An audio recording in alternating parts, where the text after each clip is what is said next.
loop this all into cryptocurrency because that's what it is. It's a decentralized system where you set your own contract, you build whatever you want on the blockchain, and then anyone else on a node on a blockchain can accept your custom contract 100% written by you, not some centralized organization that's Right. overlooking the transaction, right? So again, I think cryptocurrency might be a way out, but it's probably not going to work. But it's the most promising thing I've seen in the last 15, 20 years. Right. Well, So on this decentralization front, it seems pretty appealing, and it's still being measured relative to fiat currencies. So it is in some way intertwined with fiat currencies as they currently exist in terms of ratios and what it's valued at oh, sure, towards the right. dollar.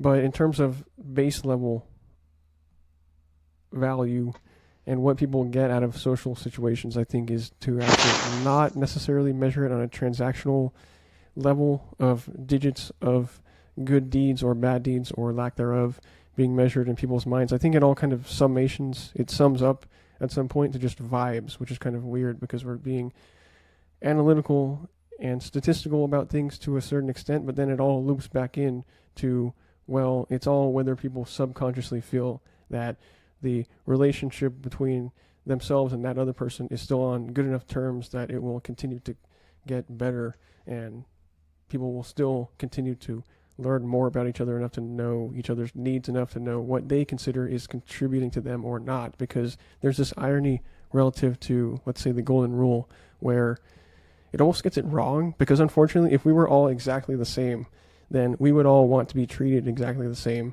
So you would be able to get away with always treating the golden rule as absolute, because all you have to do is know that you have to treat other people exactly the way you would want to be treated. But it's all perceptions of how does anyone else want to be treated relative to the house. How do they see you relative to them? And do you want to be treated more harshly than the average person in similar situations, or how high of a standard do you hold yourself to, and do they hold themselves to that standard? And it almost destabilizes the notion of the social contract, unfortunately, with what I'm saying, because there are these margins of error around empathy that we can't really get rid of. But like, it almost makes it like there is this irony in the golden rule where you can try to follow it as a guideline, but it doesn't always even necessarily succeed, unfortunately, at a certain point. You know what I'm saying? Yeah, I mean, I feel like humans are organically any species is it's relative. They care about relative things. Absoluteness is, I think, fake because it basically is like perfection, right? It's like, well, from what reference frame are you saying that absolute thing is that absolute, right? Like basically everything's still relative. Basically what I'm saying is, well, relative to, all right, like okay, like I want that person to wash my dog. And I guess like maybe I'll offer them like but this $20 wallet I have that I know they want, right? But it's only worth $20, and the normal dog wash now is like I don't know $500 or something. So somebody, some third party, centralized party could come in right now and be like, oh, so that dog wash is $500, your wallet's $20, and then all of a sudden the party that wanted to do the exchange doesn't feel good doing the exchange Mm-hmm. anymore. The dog wash person is like, well, mine, this task I'm doing is apparently worth like 25 times that crappy wallet you have, even though like if that third party wasn't there, they would have been like, I kind of need a wallet, and I'll wash your dog, right? But now that would have been relative. That's what I mean Mm-hmm. by relative versus absolute. It's like, Mm-hmm. well, we instead of setting an absolute price to these two things, we're just relatively agreeing between two parties that this is an acceptable deal, and that's how organically things should unfold. But we're all convinced to not do that in the society. We're convinced to look at absolutes, which is in itself very inorganic, right?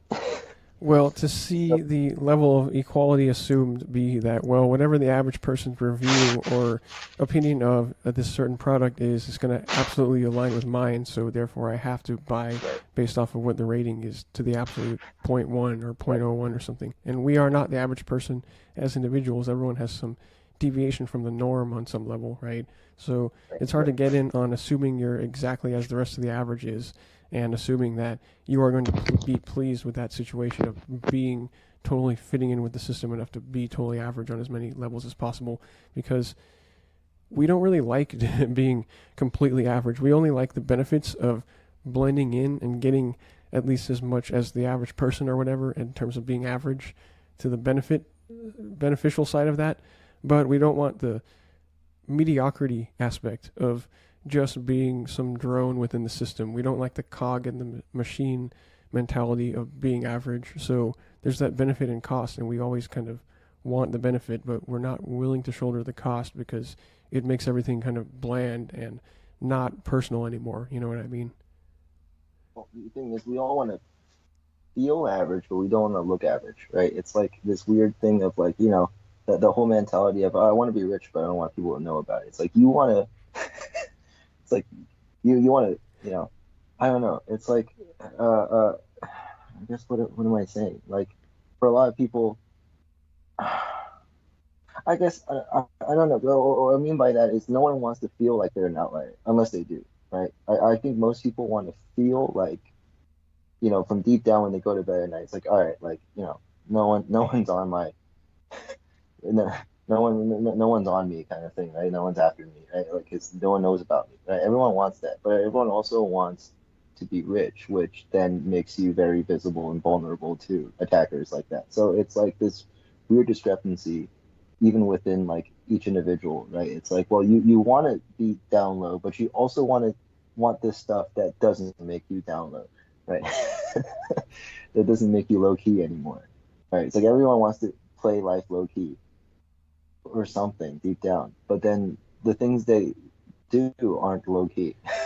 Well, it goes back to wanting to be the elites and how we still all kind of, as individuals, want to be greeted and respected wherever we go, kind of. And even if we don't want to be bothered and we want to remain kind of low key, I think a lot of us still want to be able to walk into an area and feel like we matter enough to have changed the atmosphere of the room or something. Unless we are of the personality type where we don't want to gather too much attention or something, which is some of us. But I think a lot of people still want the notion of being respected as like a competent individual who matters whenever we walk in anywhere.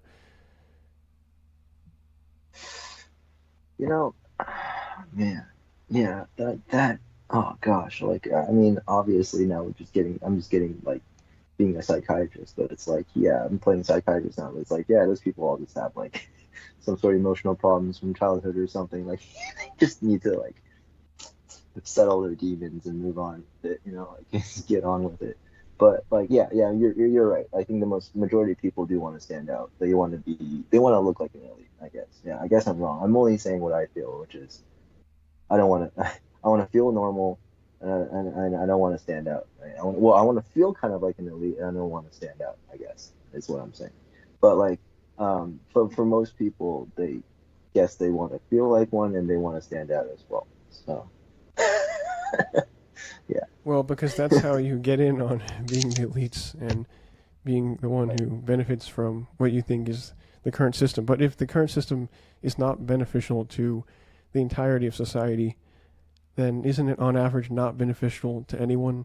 Like, it can only be beneficial for any unsustainable process for a short period and for a dwindling supply of people who are considering themselves on the top of the hierarchy, right? So if that is unsustainable and it leads eventually to a revolution of some kind, then it would have to be made an argument that it would be worse overall, that it is not beneficial overall, meaning the elites or whoever would just have to be able to figure out a way to care about things outside of themselves, and that depends on how much people identify as. Like, do we identify as individuals or do we identify as a whole society or a nation, or what level do we put our influence out at and see ourselves as together? If we believe really that we're all in this together, which everyone kind of knows we are, because nobody had control over their own birth or whatever, just kind of like somehow living as like organic blobs that didn't plan on living. So it's like, how could anyone say they're any different, basically? But that kind of just trails off, like I keep on doing, into this philosophical notion that is, I think, uncomfortable for the majority of people to have the kind of conversation of, because I think it kind of is the case that we all kind of fear that we need to push the elitist mindset, even if we're pointing ourselves out as like beneath the elites in the hierarchy. We still kind of wish that we can see into it and not see through it enough to still have the chance of going up the bureaucratic system or whatever, the hierarchy of everything.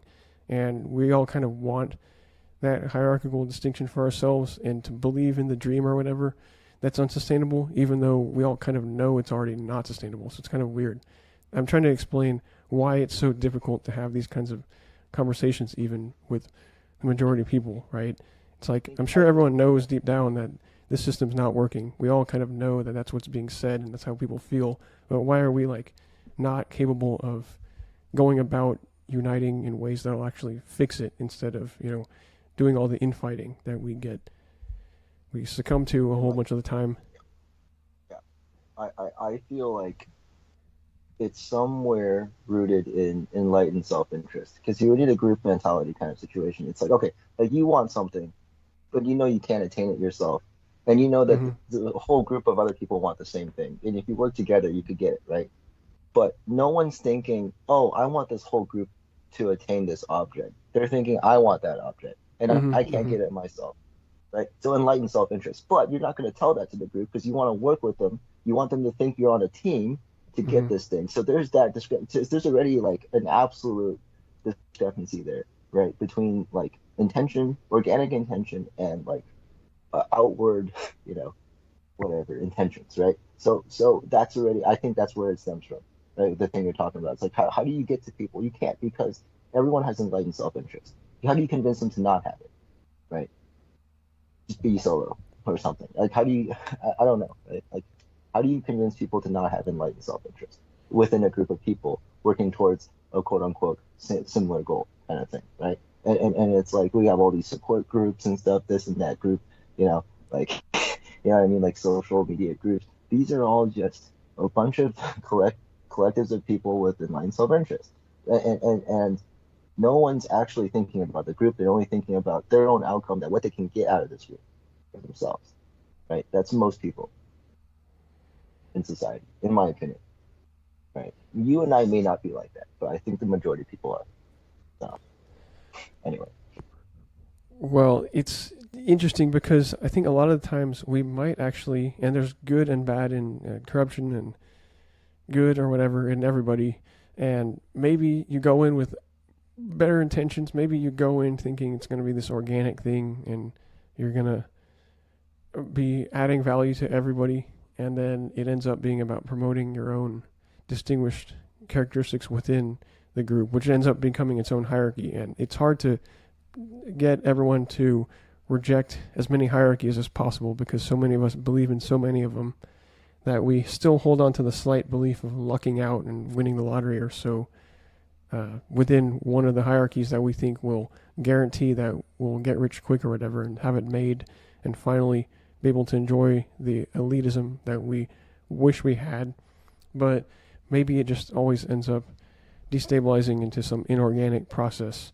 And that's the difficulty. You can't really solve all of society's problems as an individual, no matter how much you talk or give guidance or work at it. You have to somehow have faith on some level that people's subconscious survival instincts, their vibes will kick in and they'll realize that you actually want the good for everybody.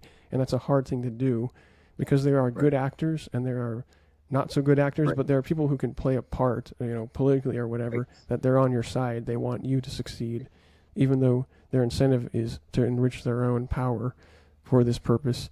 And you're wondering, is it possible to even distinguish or know if you even have good intentions? And, Dude, it's I too ask many layers, myself, I don't know if I right? have the possible best idealistic intentions, except to know that I do not because I am not perfect.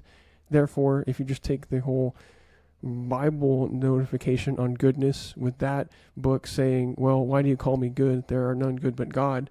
And, that passage saying, well, we can't hold a standard of perfection and actually measure up to it because anything over infinity is obviously zero every time. So we are zero and we're trying to be heroes. But is idealism even worthy to strive for? Or how do you even know if you are on the right path relative to the Okay, corruption yeah, you are um, rallying against? It's like hard. You almost have to point out that you yourself could be corrupt as well in order to get people to believe that, wow, this guy is admitting even he is fallible and he's not the savior of all humanity because he's saying he's below savior status and everyone is equal, really. We just all have to get better at ourselves, basically. I mean, something like that. Sure.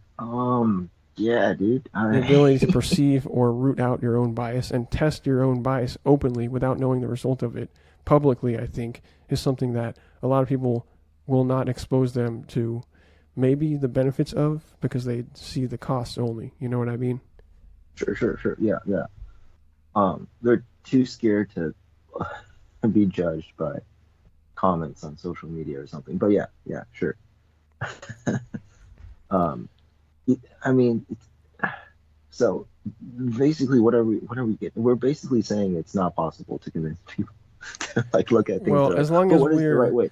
looking at things totally on those terms of the system as is, the monetary system, and the financial engineering of the Fed and all, and the money printing and all the Federal Reserve and the Treasury notes and the U.S. government and all, if we all are focused on the system and annuities, whatever it is, on Sure. financial asset level, that is the system we live in. But is it the main priority? And once it becomes transactionalized and we want everything to be recorded and on that transaction ledger, everything measured, everything taxable, everything within a transactional appeal to the elites of recording everything, having us all under surveillance as much as possible, making sure we root out all transactions as being observed and sanctioned by government and levying taxes on them and all, we can eventually see that we are focused enough on it that we eventually have such a big stake within the system that we can't admit that we could be wrong about it the whole time. And we're at some kind of breaking point where I know deep down everyone knows that what is real because we still are the same organisms that have evolved along with apparently the rest of the organisms on this planet that see through. If they were to look at our financial system, they would look at us doing things in an insane way.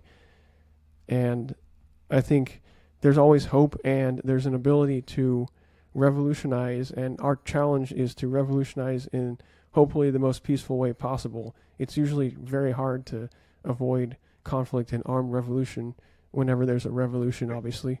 Right, So maybe right, we right. are also doomed to that path. But, obviously I hope not. And maybe we just need to speak out so much on such a radical level that not necessarily radical left wing or radical right wing on that political, linear spectrum even, but just radical in terms of transcending all these weird fractal layers of corruption that everyone realizes they're in, that we are also in, to realize that we could easily just give it all up and reset, and everything would be better if we gave it another shot on what is of value, for example. What is value? Can we recodify what it means to have a more real currency that is related to our own sustenance, our survival, units of calories or something, or units of shelter, or measuring things in ways that are survival based units. There's notions of risk factor and micromorts, like millions of a chance that you'll die based off of some Sure, occurrence, and sure, that's sure, played itself out in actuarial circumstances of insurance sure, rates and things. And these things sure. are baked into our finance system, but we could also have some kind of system from a theoretical aspect of doing thermodynamics on economics or something that comes up with a way that maybe I'm being too digital and analytical about it still, but maybe there's a way to frame everything on the level of rooting out just how corrupt our system is in terms of the fact that some things may be valued at millions or billions of dollars, but have a survival based value of exactly zero or something, depending on how you put it. And maybe that could flip the whole notion of existence or something in a lot of people's minds to make us have an extra scale to trip out over and perceive the value of in real terms, because a lot of things are not on record as being very high value, but they provide a lot of survival value. So maybe a cow is worth more than a human or something.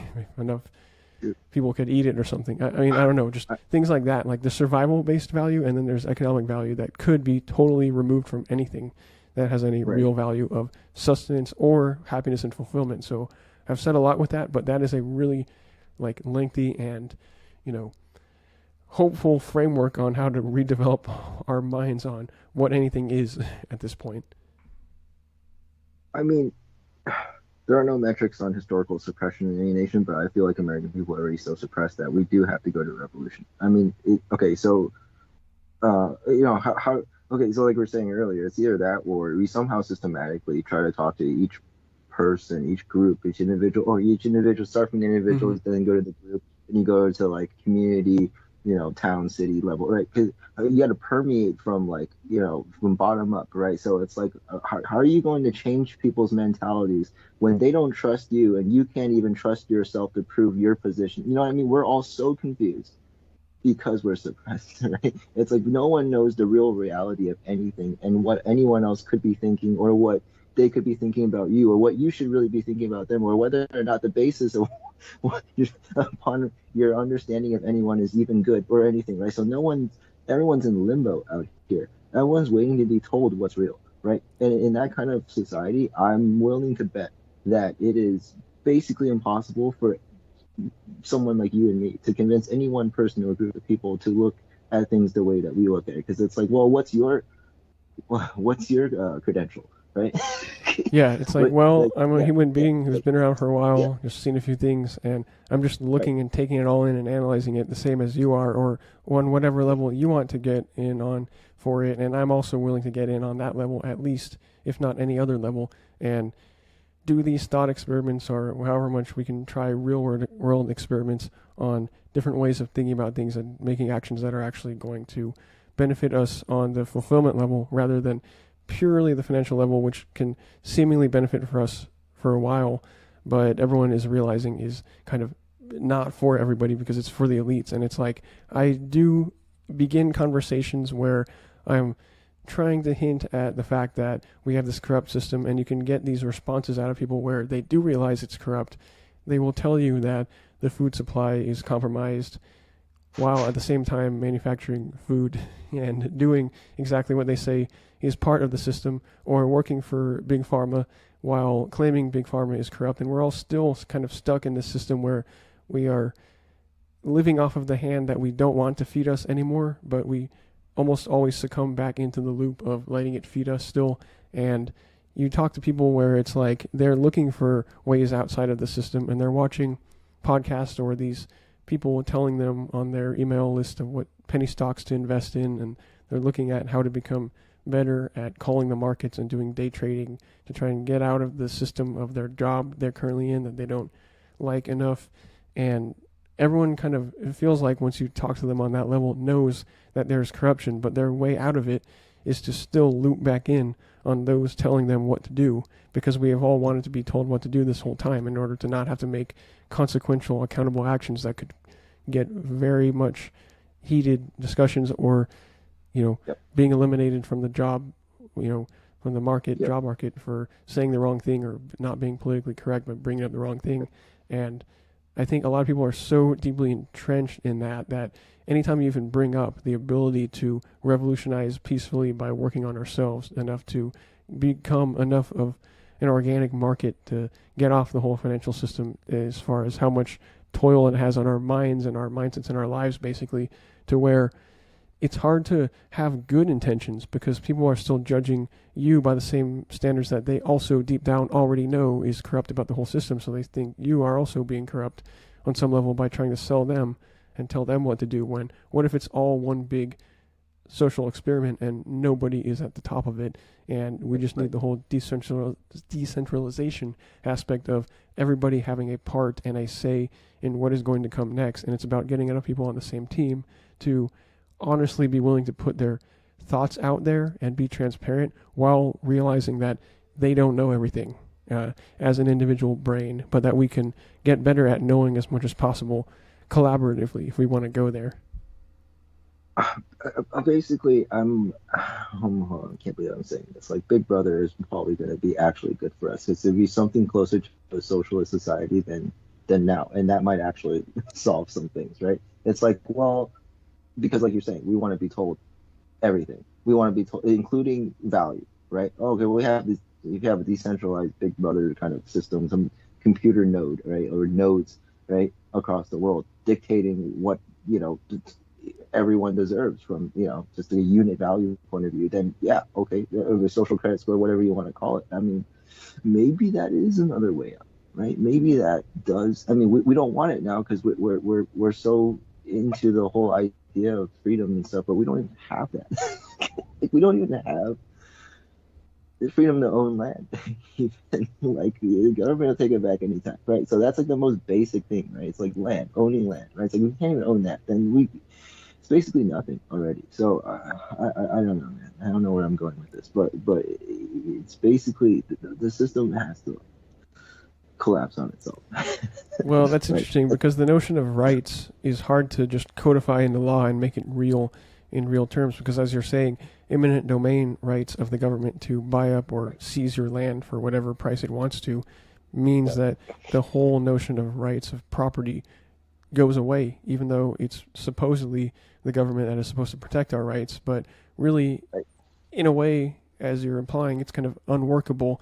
And the only way to really have rights is to do the right thing for ourselves, and it becomes right that we have that thing that we think it is right to have. So, in other words, Sure. it's only our own responsibility that gives us rights, and unfortunately, that implies that there are no rights. Well, there are rights in terms of moral rights and wrongs for whatever worldview we are measuring morality relative to, but there are no rights in terms of somebody has to do something for you to guarantee your subsistence or existence or something on the level that you consider comfortable. Because who has ever done that before to anyone else in history of being able to exist as an organism and not think that you have to take care of yourselves on some level? Because that is the infantile mindset. And I think enough of us kind of are, as we see the instability of the hierarchical structure and everything being corporatized, seemingly getting everyone in this more infantile mindset to where we're not quite growing up as fast because we've kind of given up on fully branching out and reaching our full potential, I guess. And like I said, it's a humbling thing, and it's tough to get other people to want to also work on themselves while you work on yourself kind of deal. And not everyone has that whole self-deprecating type personality or shame-based culture or whatever you want to call it, but a lot of it is more macho type reasoning of pumping yourself up with the whole, bluffing your way into becoming one of the elites by just stating it on papers and such, and through within not just papers but the current corporate system of the things you say at meetings or whoever you help out that is going to help you out within the selfish corporate structure of going up the hierarchy, right? Like, Right. how do you convince someone that it is not only for your own individual self-interest that you are conversing with them? And it's like, maybe we are so past that. Maybe it's too hard. Maybe we're too culturally out of sync with each other as individuals on a country level or world, whatever you want to call it, that maybe revolution will have to be in a way that we don't want it to be. But we might as well try, I guess, and see what happens.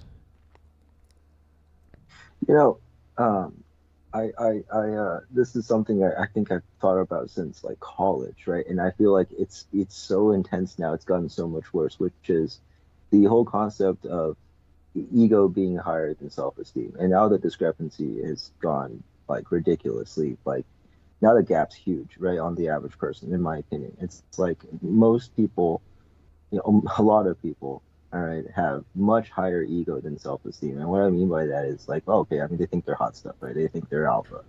And then, the moment they have to actually self-reflect, it's like, no, that's too painful. I'm too cool. I'm too good for that, right? It's like, I'm too good to self-reflect.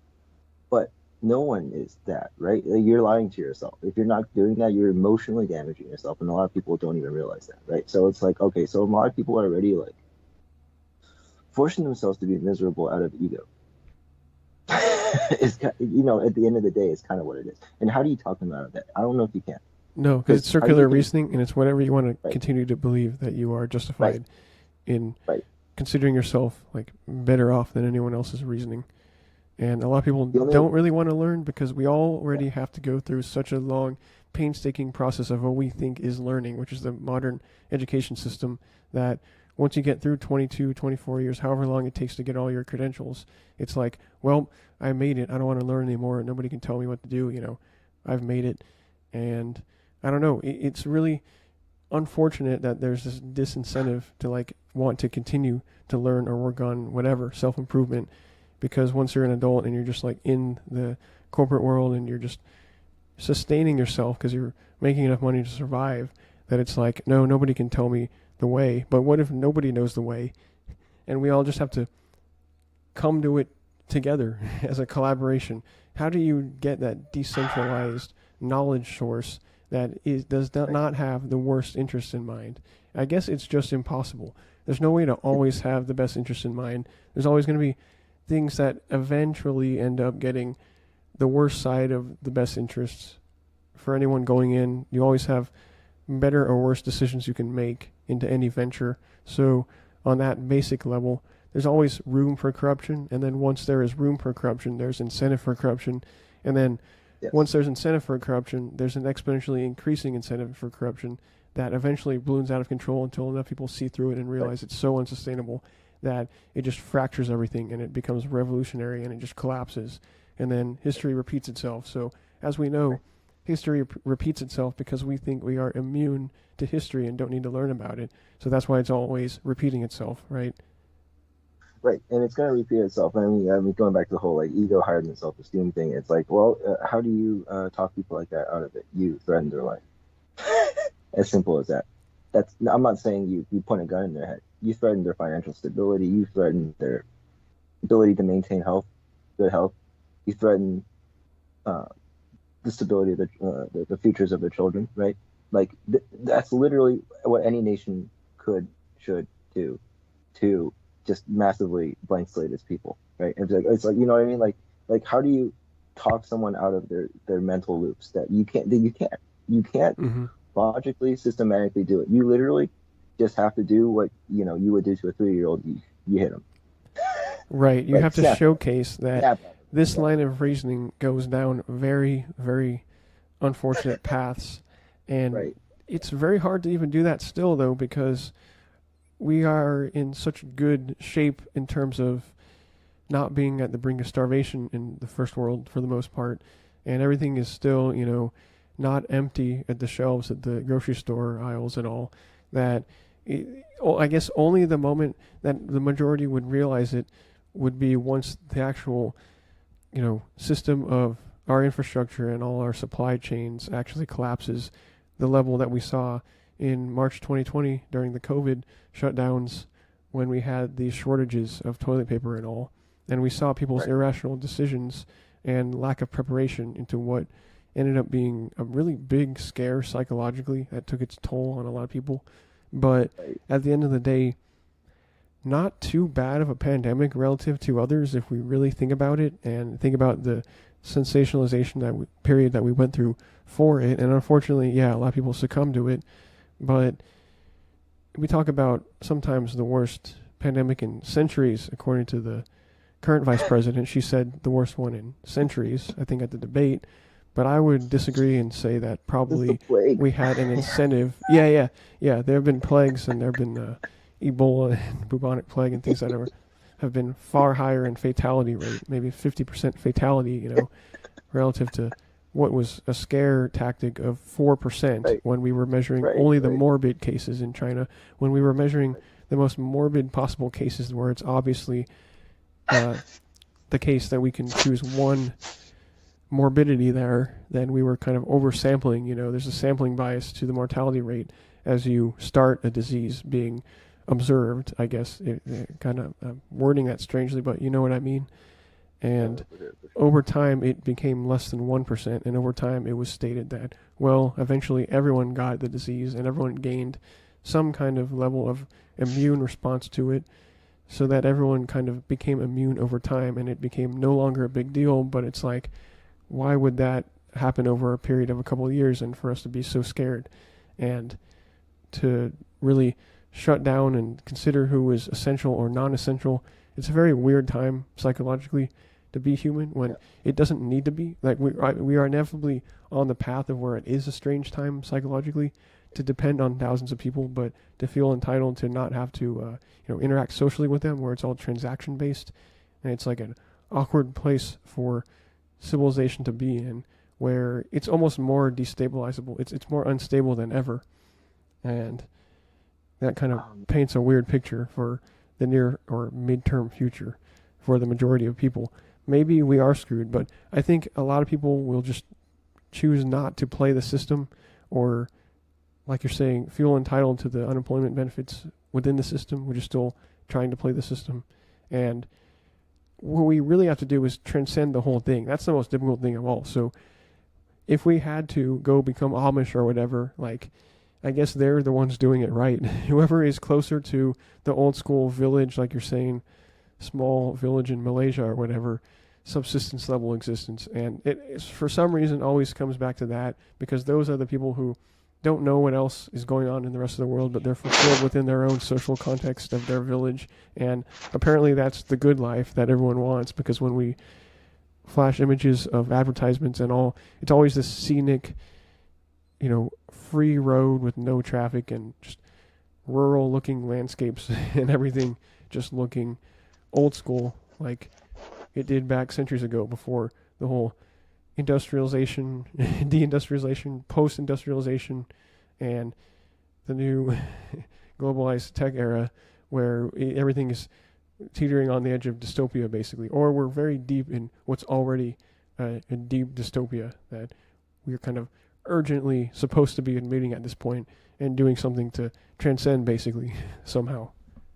I mean, I feel like, I think what you're getting at, well, you're tapping into it, and that's like kind of going tangential almost. It's like, a lot of fractal loops. You're saying like, history repeats itself, right? A lot of fractal loops are closing within our lifetime, is what I'm calling. It's like, there are historical loops that, every 150 years, you have, global superpowers that fall and rise. Yeah, that loop's closing for America, right? And then you zoom out even further, like every 1,000 years, every 2,000 years, you have like religious, I don't know, just like conditioning throughout the world, like people traveling, spreading Christianity, whatever it is, right? That happens every 2,000 years. And then you have the human civilization thing that happens every 5,000 years. That's also closing. I'm pretty sure all these fractal history loops are like closing during our lifetime. We're literally at the cusp of like, you know what I mean? Like it's Yeah. like all the planets aligning at the same time, right? Like everything is about to like be at the same like position relative to like the orbit around the sun or something, like in the sense of like history, right? Like even like the really large orbits that take a long time and the short orbits that take a really small amount of time, everything's lining up somehow, Yeah, right? I Like have heard the something same has to thing reset. Yeah, said by YouTube historian What if alt hist guy makes the yeah, yeah, statement yeah, that these cycles are yeah. all aligning on the multi-generational cycle of 80 years or so since the World Right, War, and right. the multi-century cycle of how long U.S. has been a country, Sure. and then the Aquarius Millennial. thousands Oh, level, millennium level cycle right, of the age of Aquarius or whatever we're transitioning into right, right. now, Okay, and how these all okay, kind of yeah. align with our current civilization, and that could be indicating a lot of instability coming in the Yeah. next I mean, couple of decades, or this right. I lifetime mean, at least. in this lifetime, I think in this lifetime we will see like the absolute brink of instability of the human civilization that has happened in like the last 4 or 5 thousand years. Like we legitimately are going to see the most unstable moment of this human civilization within our lifetimes. Right? I'm calling that. Like like other civilizations in the future, like we may not even recognize it within ourselves. Other civilizations in the future might look back and be like, wow, that time between like 2030 and 2050 was crazy. That changed everything about humans, right? Like, you know what I mean? Like, what if we're just gonna live through that? Like, and then in the same time, we're wondering how we're gonna think our way out of it, how we can convince people out of it. It's like, no, we can't. This is literally like a gigantic monster of a thing that's way bigger than either one of us or anyone we know or any historical textbook that we could reference. Like this is so huge, right? Something crazy is happening. You know what I mean? Like I Yeah, just don't know. I can't put a finger on it, right? Like yeah, and we're trying to put unfortunately, a finger on it, right? we can Right. We're totally trying to. look at what are the facts and we can disagree on them, because it's all about what the Bureau of Labor Statistics is reporting, how they're measuring inflation versus an unemployment and the economy and the GDP numbers. What are the stats versus what does it actually feel like on the ground just to live? And how do people actually feel about the economy? Can we agree whether the economy was better now or 4 years ago or 8 years ago, whatever you want to call on the political scale? And we seemingly cannot agree, because some people will say the economy is currently on a good trajectory and is better now because we can change how we're perceiving the relative health of the economy with the current administration's statistics, adjusting however they want to push the success of the current administration. And then there's the effect of kind of trying to see through the BS and wondering on a life organic level within yourself and your community and all and everyone you know, is everyone actually feeling better off, or are we getting screwed over? And I think most people know that it's unstable, but there's a very large minority of people who still kind of toe the party line of saying that the current system is doing well because it says it's doing well. So there are many of us by the millions who are still kind of banking on kind of sucking up to the system and hoping that helps, because we can still get entitled to at least as much as it's willing to divvy out for us because of how it unfairly, enriched the rich people. So we should also get in on being a little richer, even though it means printing the money that's going to inflate everyone else's money as well, and it's all one big pyramid scheme. Mm-hmm. Well,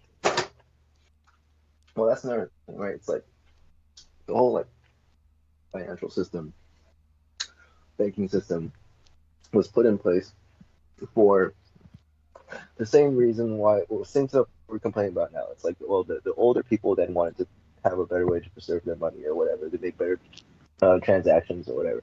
It wasn't for the young people. And after they die, their system is still here. We have to live with it, right? And it's like, well, we don't look at it the same way they did. They may have had really good organic intentions when it came to like, oh, here's a vault, save your stuff, we'll keep it safe kind of thing. And now it's turned into something different because the original people who thought of the idea died out, and like history repeats itself because, like you said, bad actors always come in, right? And it's enough bad actors, it's a snowball effect, right? And then enough people see that bad actors, they're like, wait, hold on, I can either do stuff genuinely organically and stress myself out, or I can just cheat, be like that guy, and just get the same result, right? And so, and then enough people do that, and then everyone's fake. And now we're getting to the point where everyone's fake. Everyone is basically like, wait, how can I do the least amount possible? How can I literally contribute the least to society while getting the most out of it, right? That's literally where we're at. And I feel like organically, we're like, from a very fundamental level, that's the most fundamental level I can think of that we're failing on. And if we're already failing that, I'm pretty sure this is too far gone, right? You know what I mean? Like, I don't know. Yeah. Well, it's worth a try. Yeah.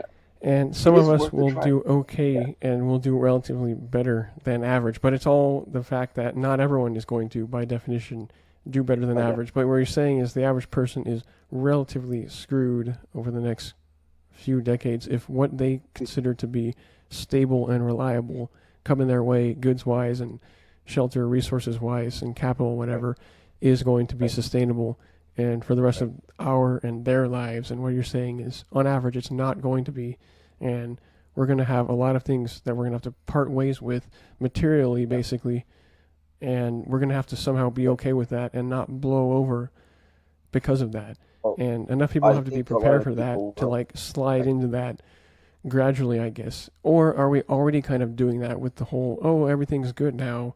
Inflation's only 3% now. So even though it was 10, 12% and it accumulated up to 50% higher on these groceries for a few years, like at least things look okay on the jobs. We can always slide our way into thinking everything's still okay, I guess. And do we need to, or do we need to? I'm still trying to get at how do we transcend that. And I guess it just still comes back to the organic person-to-person level of trying to bring out the best in each person and get them to snap out of the system that we all know we need to snap out of. But it's hard to admit to the need to snap out of on any given interaction because everything has this system-based, mentality baked in if it's a non-organic interaction, of which it seems like fewer interactions are organic than before because more is measured and on the records, I guess, and surveilled or something. So maybe us just being in the digitalized era, maybe we're just crazy and we just need to do a digital detox and everything will be better if we just work on our own skills, survival-based skills or whatever, and prepare for how to grow your own crops and all once everything hits the fan. Or maybe there's like room for improvement within digital spaces that we can make better.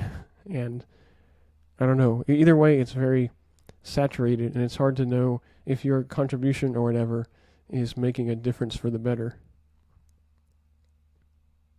You know what? The thing that we want to do, I think it's very courageous, and I'm still down. I mean, but it's catching a falling knife. At the same time, I'm a masochist, so F it. Right? Like, do it. Like, well, you might as well assume as much accountability, like you're saying. This is the hero's quest, right? You assume as much accountability while journeying out into the unknown as possible and still trying to get away with assuming your accountability for everything and trying to not have a savior complex, but to know that you could be doing the right thing and you don't know if you're doing the right thing yet, but you can try ways of doing it and see if you succeed or fail. And then, well, however much of a contribution people appreciate from that, that just is what it is. And you never really know until you get started, I guess, which is the most difficult step. And then to sustain that. And yeah, I guess it's all just organic and based on approval and what you base your sense of what people's approval is based off of. Like, is it just people approving because you're just parroting what they want to hear parroted so that they can feel they're already correct? Or is it just actually based on them hearing what you're saying and actually trying to improve their own skills in ways that you didn't tell them to because they heard something that tapped into a level of discussion or humility or something that made them realize that that spirit was hidden within them as well, that they always knew was there, but that they weren't willing to actually activate until that moment or something. So it's basically hoping that you make a difference, I guess. Or start inspiring at least somebody. I mean, okay. I guess, yeah, you know what? I guess I'll say this before I forget, but like, I always forget where I was reading this, but just the writer was saying overall, like language itself is hypnosis. Is noise.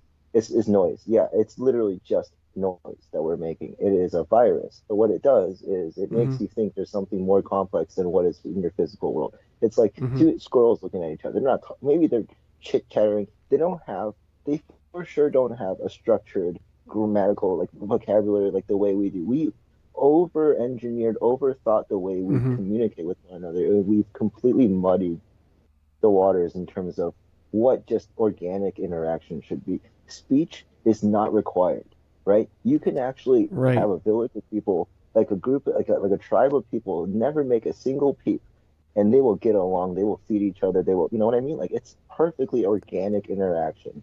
When you introduce speech, you introduce like inconsistencies in intention, right? It's like intention can be seen very obviously with like body language and like just head movements, facial muscles, right? The moment you start introducing speech, you can show yes and say no, right? Or you can show no and say yes, and that's where the brain starts to get fuzzy. It gets distorted, right? So language, spoken language, is distortion, according to that dude. Like you have right.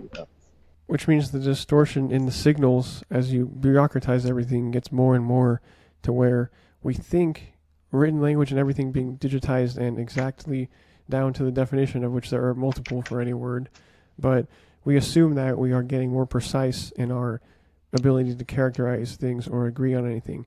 But at the end of the day, unfortunately, as you may be implying, we still end up destabilizing everything because there is still room for miscommunication, because there is, within any communication, the ability to cooperate or defect, right? The ability to help out or pretend to help out while scamming people at the end of it and backstabbing them in some way or another. And that's why it is very difficult because of the ability for some people to play and act. And all to sense the intention behind someone's words, which, as you're implying, are kind of a destabilizing influence if we don't know, once we have enough words out there and digitalized and everything, if any of the signals are actually helping us. And at some point, we know for sure, just like with the whole fiat currency thing, that money is this weird kind of approximation that represents everything, even though it's within everything. So it's like an impossible task, right? It represents what we have, even though it is also something that we have, right? It doesn't make any sense. And in the same terms, like you're saying, unspoken body language based cooperation is entirely possible, and pointing out words in order to represent things that we're already doing seems redundant at some point if we all believe we're on the same page. So we only really need all this level of discussion if we know and we're admitting that we are not on the same page. Right, right. That's all we're really doing. So, and then at the same time, we're telling ourselves, we're like patting ourselves on the back, saying, "Hey, look, us humans were so intelligent. We invented like structured language." Like, I would argue that is anti-intelligent. I mean, that's against efficiency, against intelligence. Other animals are more efficient because they don't have this language thing acting as a barrier between like their good intentions and like showing them, like actually showing them, right? Actually presenting them to the other party. Whereas now it's like you could have good intentions and say something wrong, and then the other party might, based on their interpretation of the language, completely misinterpret your good intentions, right? And so what could have originally been a very organically like positive interaction just becomes completely like distorted. And I would say that is not intelligent. You know? So. Which leads to all kind of counterproductive behaviors and self-destructive behaviors that any animal would look at and be like, that thing is insane. It's like killing itself, and it's like not doing anything to change that situation. Right, and it's like shutting itself off from its own possibilities because it's destabilizing its civilization or its community with this whole paralysis by analysis perspective of getting into the details too much, which we want to look at the details for what they're worth, for however many things we want to quantify to call the essentials of our survival based off of. But we can always dive too deep. We can make things a little too customized, and we can get too frozen up on how to exactly phrase something in a way that is totally by the book, consistent with already agreed upon, frozen into place, set in stone definitions that will make everything move seamlessly, even though that's an impossible goal when kind of at the forefront, like we keep on saying, words end up being some form of hypnosis to get some kind of compliance that we don't know is organic or inorganic, because who decided the definitions of words or their intentions in totality? Nobody did. They're all just organically coming out of like patterns of sounds we could make relative to situations that we found were similar. And no situation is totally similar in all ways to any other. So then I guess the language, there's a propensity for language to get more complicated over time and for new words to develop as a result of new situations. And at some point, it's like overabundance of the number of ways to describe something, and we have to go back to basics or something. So that ties into the whole bureaucratic notion. And unfortunately, public education and the system that we all assume is going to benefit us if we invest in it for long enough, because we want to get in as one of the college educated people so we can get in on being one of the elites. But